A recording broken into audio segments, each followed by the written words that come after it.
ആരാത്? അവര് പറഞ്ഞ സത്യമാണോ? അവരിന്റെ അമ്മയാണോ? അല്ല.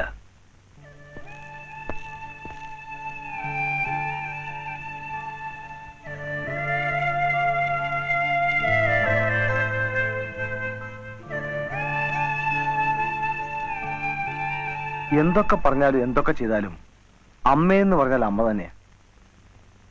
എന്തൊക്കെ ചെയ്താലും ഒരുത്തി അമ്മയാവില്ല, വേറെ പലതുമാവും. നീ അവരെ ന്യായീകരിക്കരുത്. നീ അറിയാത്ത ഒരുപാട് നാറുന്ന ചരിത്രം നീ കാണുന്നതിന് മുമ്പ് ഈ അലക്സാണ്ടർക്കുണ്ടായിരുന്നു. ആർക്കും വേണ്ടാതെ തറവാട്ടുകാരൻ അവരെ ആട്ടും തൊപ്പും കൊണ്ട്, തള്ളയുണ്ടായിരുന്നിട്ടും അവരെ അമ്മയെന്ന് വിളിക്കാൻ സ്വാതന്ത്ര്യമില്ലാതെ, തന്തയില്ലാതെ വളർന്ന ഒരുത്തന്റെ വേദനയും അവൻ അനുഭവിച്ച അപമാനവും നിനക്ക് മനസ്സിലാവില്ല. I M A bastard. എന്റെ തന്ത ആരാണെന്ന് ഇന്നും എനിക്കറിയില്ല. അറിഞ്ഞിരുന്നെങ്കിൽ ജനിപ്പിച്ച കുറ്റത്തിന് കിട്ടുന്നിടത്ത് വെച്ച് ഞാൻ അയാൾ വെട്ടിക്കൊന്നേനെ. സ്വന്തം സുഖത്തിന് വേണ്ടി താൻ പ്രസവിച്ച കുഞ്ഞിനെ പോലും വലിച്ചെറിഞ്ഞ് വന്ന് വിളിച്ചവന്റെ കൂടെ പഴിയിറങ്ങി പോയവളാണ് ഇന്നിവിടെ കയറി വന്ന് തള്ള. അന്നില്ലാത്ത പുത്രസ്നേഹത്തിന്റെ പുതിയ കഥയും പറഞ്ഞ് അവരിവിടെ കയറി വരുമ്പോ മീറയും കുന്തിരിക്കാൻ വെച്ച് ഞാൻ അവർക്ക് ഓച്ചാന പാടണോ? പറയടാ. അമ്മയുണ്ടായിരുന്നിട്ടും അനാഥനായിട്ട് വളരേണ്ടി വന്നവനാണ് ഞാൻ. അനാഥാലയത്തിന്റെ തിണ്ണയിൽ ഒരു നേരത്തെ കഞ്ഞിക്ക് കൈനീട്ടി നിൽക്കുമ്പോ ഈ പുന്നാരത്തള്ള എവിടെയായിരുന്നു? കഞ്ഞി തന്ന കൈകൊണ്ട് അവർ കഴുത്തിലൊരു കൊന്തയും കെട്ടി തന്നു. അങ്ങനെ നായർ തറവാട്ടിൽ പറഞ്ഞ വിനു അലക്സാണ്ടറായി. പറയടാ, ഇവരാണോ തള്ള? ഇവരെയാണോ ഞാൻ പൂവിട്ട് തൊഴേണ്ടത്? കഴിഞ്ഞതെല്ലാം ഓർത്ത് ദേഷ്യം വെച്ചിട്ട് എന്താ കാര്യം? അല്ലെങ്കിൽ ആരോട് ദേഷ്യം കാണിക്കാൻ? പുറകിലുള്ളത് സ്വന്തം നേള് തന്നെയാ. പേര് മാറിയാലും കഴുത്തിലൊരു കൊന്ത ഇട്ടാലും നീ വിനു തന്നെയാ. അല്ല വിനു. പുറകിൽ നിന്ന് ആരെങ്കിലും വിനു എന്ന് വിളിച്ചാൽ നീ അറിയാതെ തിരിഞ്ഞു നോക്കി പോകും.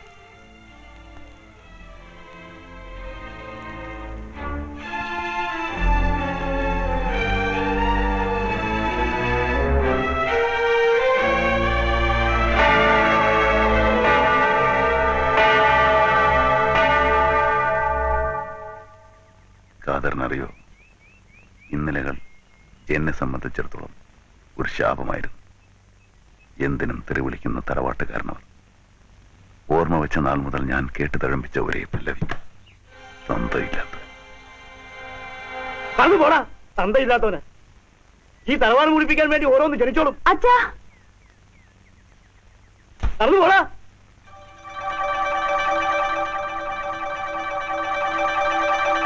ആ അശ്ലീലത്തിന് ഓമനിച്ച് വളർത്തിക്കോടി. ഇന്ന് വരുന്നവർ കൂടി അറിയട്ടെ നിന്റെ പൂർവ്വകാല ചരിത്രം.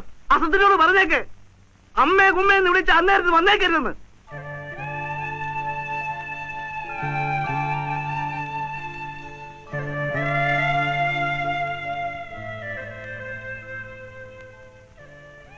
ചേച്ചിയമ്മ ഒരു കാര്യം പറഞ്ഞാൽ മോൻ അനുസരിക്കുമോ? ഇന്ന് ചേച്ചിയമ്മയെ കാണാൻ ചിലർ വരും. ആരെങ്കിലും ചോദിച്ചാൽ ചേച്ചിയാണെന്ന് മാത്രം പറഞ്ഞാൽ മതി. അമ്മയാണെന്ന് പറയണ്ട.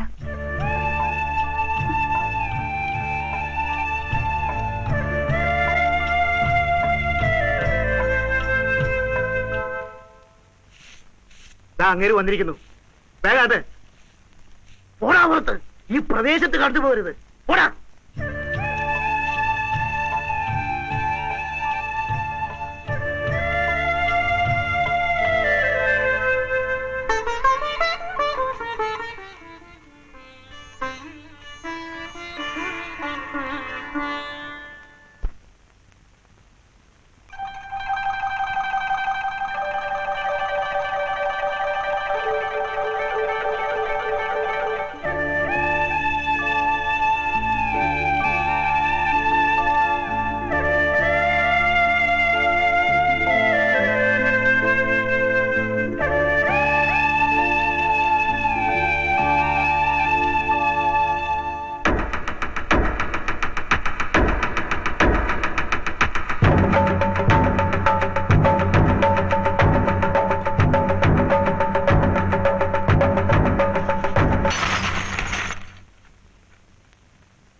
ഏതായി കുട്ടി?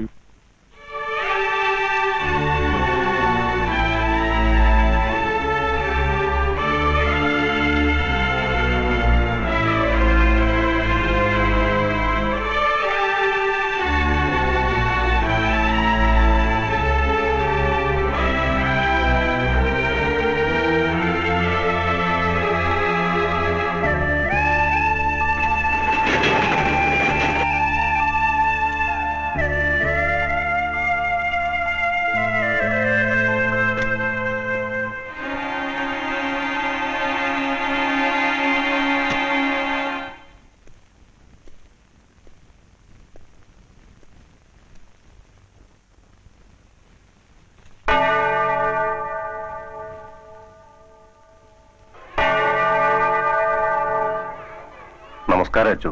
നമസ്കാരം. ഷായെ കണ്ടിട്ട് കുറെ കാലമായല്ലോ. ജോലി തിരക്കായിരുന്നു, അതാ. ഏതായി കുട്ടി?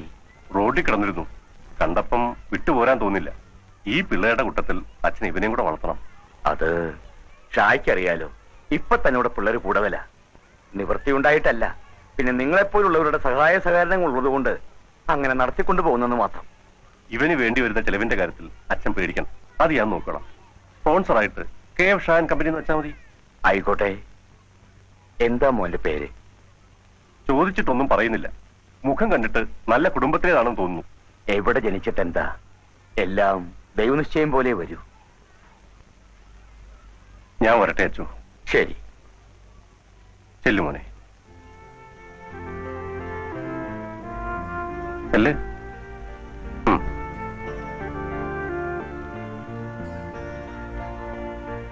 വരൂ.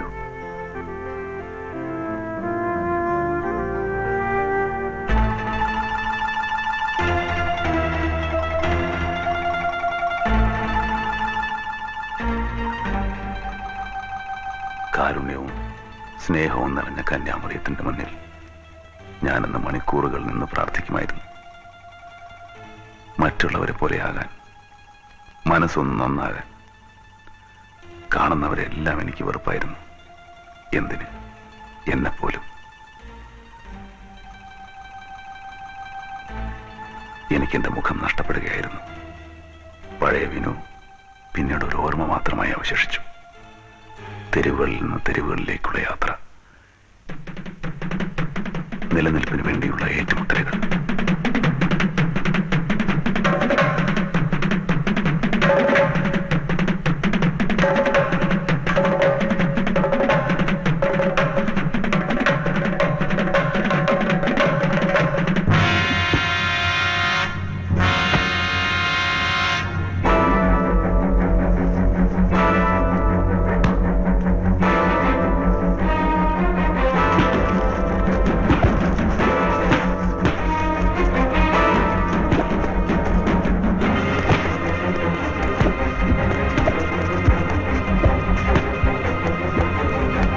ഇമാതിരി അഭ്യാസം കൊണ്ട് ഈ ഏരിയ വന്നാലുണ്ടല്ലോ, ആടിച്ച് പിരുത്തുകളെ ഞാൻ.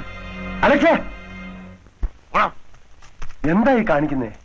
കൊടുത്താ കൊല്ലത്തും കിട്ടുമെന്ന് കേട്ടിട്ടില്ലേ മാഷേ? എത്ര നാളായി കൊണ്ടും കൊടുത്തും ജീവിക്കുക. ഇനിയെങ്കിലും ഇതൊന്നും നിർത്തിക്കൂടെ? അത്യാവശ്യത്തിന് വിദ്യാഭ്യാസമൊക്കെ ഉണ്ടല്ലോ, എന്തെങ്കിലും ഒരു ജോലിക്ക് ശ്രമിക്കും.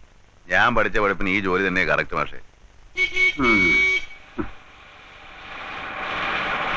എന്താ ഇപ്പൊ ഒരു കാറ്?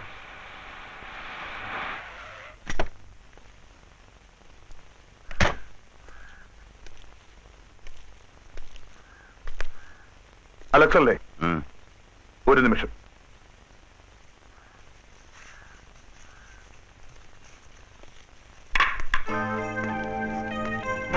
വരൂ.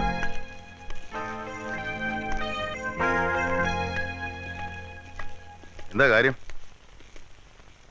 അലക്സേ, എനിക്ക് വേണ്ടി ഒരു ഉപകാരം ചെയ്യണം. എത്ര പണം വേണമെങ്കിലും ഞാൻ തരാം. അപ്പൊ ചെയ്യേണ്ട കാര്യം അങ്ങനെ തന്നെ ആയിരിക്കുമല്ലോ. ഏതാണ്ട് അങ്ങനെ തന്നെയാ. അഡ്വാൻസ് എപ്പോ എങ്ങനെ എവിടെ വെച്ചെന്നെല്ലാം ഞാൻ പിന്നീട് പറയാം. പറട്ടെ.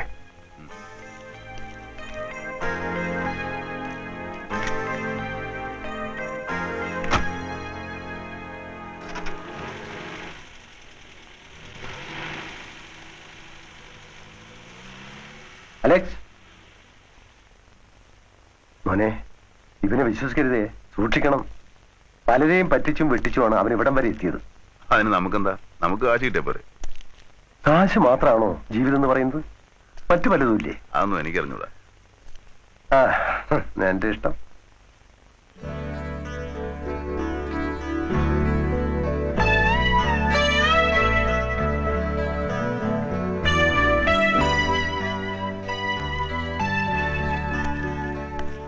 എന്താ അപ്പച്ച അവിടെ? അലക്സ് ഉണ്ടാക്കുന്ന ഓരോ പ്രശ്നങ്ങളാ മോളെ. അവൻ നേരെ അവിടെ മട്ടില്ല.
കുത്തിയോ അതോ ഒറ്റ കുത്തിന് ചത്തോ? അല്ലെങ്കിലും സ്ഥാനം നോക്കി കുത്തിയ ഒറ്റ കുത്തു മതി. ഏതായാലും തീർന്നു കിട്ടി. Look, you have done A wonderful job. ഇടയ്ക്കൊക്കെ ഇങ്ങനെ ചില ഉപകാരങ്ങളൊക്കെ ചെയ്തു തരണം. അലക്സേ, ദാ അതിൽ നിന്ന് ഇഷ്ടമുള്ള എടുത്തോ.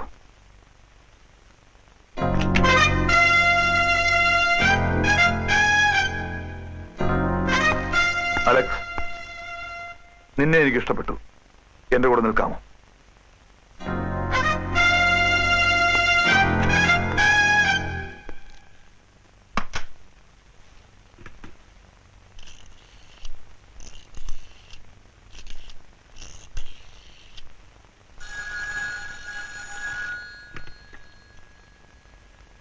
Hello hello hello. കേവ് ഷാ സ്പീക്കിംഗ്.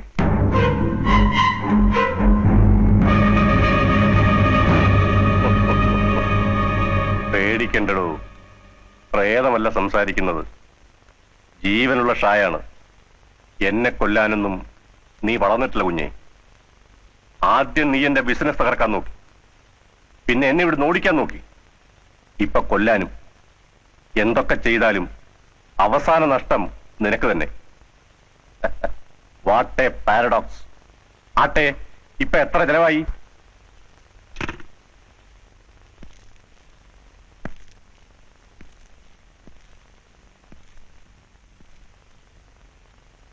ഞാൻ ചോദിച്ചതിന് നീ മറുപടി പറഞ്ഞില്ല. എന്തുകൊണ്ടാണ് എന്നെ കൊല്ലാതിരുന്നത്? സാറിന്റെ മുഖത്തേക്കൊന്ന് സൂക്ഷിച്ചു നോക്കിയേ. എന്നെ എവിടെയെങ്കിലും വെച്ച് കണ്ടായിട്ട് ഓർക്കുന്നുണ്ടോ? എങ്ങനെ ഓർക്കാനാ? 10-20 കൊല്ലായില്ലേ. ആരുമില്ലാതെ റോഡിൽ ബോധം കെട്ട് കിടന്നിരുന്നൊരു പയ്യനെ സാറെടുത്ത് അനാഥാലയത്തിലെത്തിച്ചു. അതെ, കമ്പനി സ്പോൺസർ ചെയ്യുന്ന അലക്സാണ്ടർ. പിന്നെ നീ എങ്ങനെ വീണ്ടും ഇങ്ങനെ ആയിന്നല്ലേ? വിധിയാണ് സാറേ. നീ മിസ്സായ കാര്യം അവരെന്നെ ഇൻഫോം ചെയ്തിരുന്നു. ഞാൻ ഓടിപ്പോന്നതാ. ലോകത്തോട് മുഴുവൻ പകയും വിദ്വേഷമായിരുന്നു മനസ്സിൽ. ബൈബിൾ കഥകളിലെ കുഞ്ഞാടുകളും അവയെ സ്നേഹിച്ച നല്ല ഇടയനും അതൊന്നും എനിക്ക് മനസ്സിലാവില്ലായിരുന്നു. സ്നേഹവും അനുകമ്പയും ഒക്കെ എന്നും എനിക്ക് അപരിചിതമായിരുന്നു. ജീവിതത്തിൽ ആദ്യമായിട്ട് സ്നേഹമുള്ളൊരു വാക്ക് പറയുന്ന സാറാ. സാറിന്റെ ജീവൻ രക്ഷിച്ചത് അതിനൊരു പ്രത്യുപകാരമായിട്ട് കരുതിയാൽ മതി. ഞാൻ പോട്ടെ സാർ. നിൽക്കൂ. ഇനി നീ ആ തെരുവിലേക്ക് പോകണ്ട. നിനക്കറിയാമോ, സമാധാനത്തോടെ മരിച്ച ഒരു തെരുവുണ്ടയും ഈ ലോകത്ത് കാണില്ല. 100 ഗുണ്ടകളെ നീ ഒതുക്കുമ്പോൾ 1 ഗുണ്ട നിന്നെ ഒതുക്കാനേ പിറക്കും. 100 അടി നീ അടിക്കുമ്പോൾ 1 അടി നിനക്കായിട്ട് തിരിച്ചു വരും. എല്ലാ വിജയങ്ങളുടെയും തൊട്ടുപുറകിൽ പരാജയവും അപകടവും പതിയിരിപ്പുണ്ടാവും. തെരുവിലെ ആ ജീവിതം ഇനി നിനക്ക് വേണ്ട. നീ എന്റെ കൂടെ നിന്നാ മതി. ഞാൻ ആരാണെന്നും എന്റെ തൊഴിലെന്താണെന്നും ഞാൻ പറയാതെ നിനക്ക് മനസ്സിലായി കാണും. ഒരു കള്ളക്കടത്തുകാരന്റെ സഹായിയാവുക, ഒരു സ്മഗ്ലറാവുക, അതൊന്നും അത്ര വലിയ കാര്യമോ നല്ല കാര്യമല്ല. But it is better than street fights.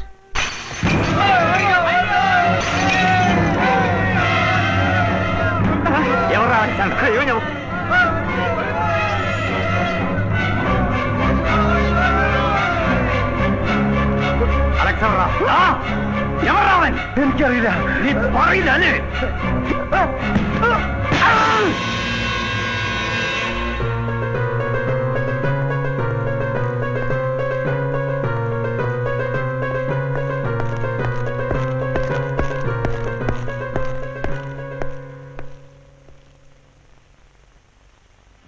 മാഷേ,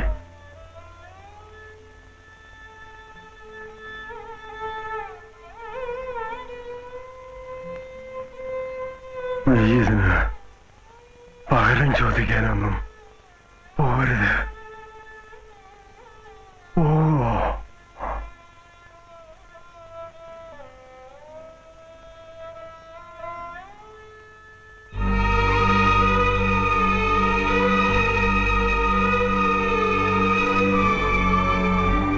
മാഷിന്റെ മരണം എന്നെപ്പോലെ ആനിയും അനാഥയായി ഈ വലിയ ലോകത്ത് ഒറ്റപ്പെട്ടു പോയി 2 പേർ. മാഷോടുള്ള കടപ്പാടിനെക്കാളേറെ ആനി എനിക്കിഷ്ടമായിരുന്നു. ആനിക്ക് തിരിച്ചു. നെയ്ത് കൂട്ടാൻ ഒരുപാട് സ്വപ്നങ്ങളൊന്നും ഇല്ലാതിരുന്നിട്ടും ഞങ്ങൾ ഒരുമിക്കാൻ തന്നെ തീരുമാനിച്ചു. ഒരുമിച്ച് ജീവിക്കാൻ.